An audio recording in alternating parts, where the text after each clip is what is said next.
बहू और बुलेट। घर के बाहर फट फट फट की जोर से आवाज हुई। सीमा को लगा कि पटाखे फूट रहे हैं।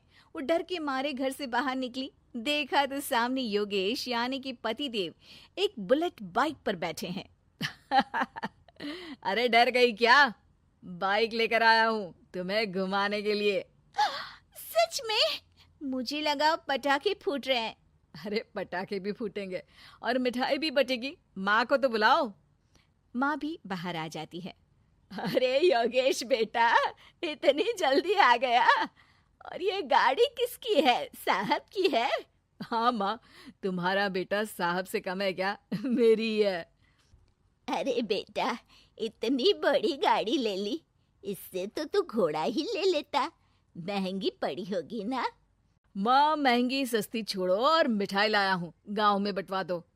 अरे बंटवा क्यों दो? पीछे बैठो, गांव में बांट कर आते हैं। सब खुश थे।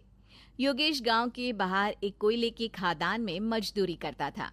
मेहनत और अकल से उसने वहां ठेकेदारी का काम सीख लिया और सूझबूझ से ठीक ठाक पैसा बनाने लगा। गांव में बात फैल गई कि योगेश के घर धमाका गाड़ी आई है। ऐसी गाड़ी पहले कभी किसी ने गांव में तो देखी नहीं थी। योगेश और माँ गाड़ी से वापस घर आ जाते हैं। बेटा, बाबूजी ऊपर से देख रहे होंगे और आशीर्वाद भी दे रहे होंगे तुझे। वो होते तो उनको भी घुमाता माँ। पूरे गांव में नाच नाच के मिठाई बांटने जाते। जैसे मैंने नाच नाच के बांटी थी जब वो अपने लिए एक साइकिल लेकर आए थे। बस बस, बाबूजी दो बात भी सुनाते कि फटफट वाली फटफटी ले आया। सीमा आगे कहती है, अपने लिए तो ये गाड़ी ले आए और मेरे लिए? अरे ये गाड़ी तुम्हारे लिए ही तो है। पक्का मेरे लिए है? अरे पक्का तुम्हारे लिए है। अगली सुबह जब योगेश सो रहा होता है तो उसे बाहर से गाड़ी की आवाज आती है। वो घबरा कर चिल्लाता है, चोर चोर, मेरी गाड़ी ले जा रहा है, चोर चोर। माँ भी जागती है और योगेश के साथ दरवाजे की तरफ भागती है। जैसे ही दोनों बाहर निकलते हैं तो देखते हैं कि सीमा गाड़ी चला रही है। अरे बहू, नाक कटवाओगी क्या? ये क्या कर रही हो? अरे गिर जाओगी, ये क्या कर रही हो तुम? सीमा गाड़ी को रोक कर कहती है, सारे गांव में घुमा लाई, कहीं नहीं गिरी। क्या? सारे गांव में घुमा लाई? अरे लोग क्या कहेंगे बहू? सोचा क्या एक बार? यही कहेंगे कि कितनी अच्छी गाड़ी है। अरे तुम्हारे बारे में।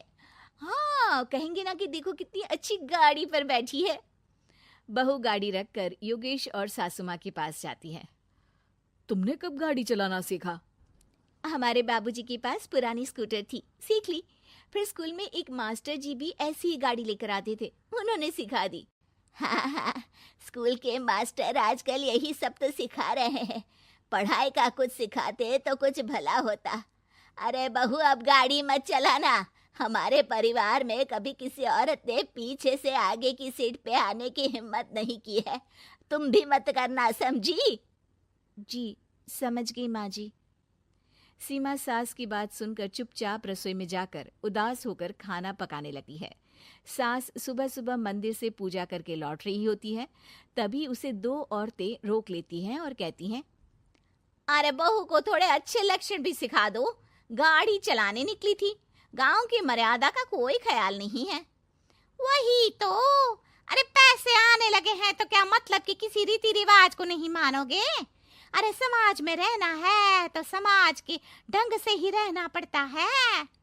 अरे लाज भी नहीं आई बहू को?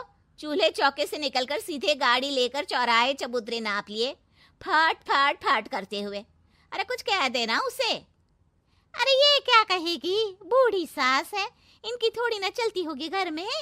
हाँ, बहू की ही चलती होगी, मर्जी भी और गाड़ी भी। सास सब सुनकर घर आती है और बहू को चिल्ला के बुलाती है, अरे नाक कटवा दी सबके सामने गाड़ी चलाकर। औरत जात गाड़ी नहीं चलाती। शहरों में तो 4 पहियों वाली गाड़ी भी चलाती हैं और हेलीकॉप्टर, हवाई जहाज भी। शहर में थोड़ी ना रहती हो मैडम साहिबा। आज के बाद गाड़ी से ही नहीं, यूं भी निकलना बंद तुम्हारा घर से। माँ सही कह रही है। कहीं भी जाना हो तो मुझे बता देना, मैं लेकर चलूंगा। आज माँ को तुम्हारे कारण कितनी बातें सुननी पड़ी। इतना कहते हुए योगेश वहां से चला जाता है। बारिश की वजह से कारखाने के रोड पर कीचड़ रहता है, इसीलिए योगेश गाड़ी घर रख कर जाता है और किसी से लिफ्ट लेकर कारखाने पहुंचता है ताकि नई गाड़ी गंदी ना हो। लेकिन शाम को इतनी तेज बारिश होती है कि उसे वापस आने का कोई साधन ही नहीं मिलता। बारिश बढ़ती जाती है। रात के 11 बज जाते हैं। रास्ते में एक नदी का ब्रिज है। अगर उस पर पानी आ गया तो योगेश कारखाने में ही फंस जाएगा। पूरी रात भूखे प्यासे बितानी पड़ेगी। घना अंधेरा, बिजली की कड़कड़ाहट और तेज बारिश। राजेश डर भी रहा था, ठंड से कांप भी रहा था। तभी उसे रोड से आती हुई एक रोशनी दिखती है। वो देखता है कि उसके सामने एक बाइक आकर खड़ी हुई है।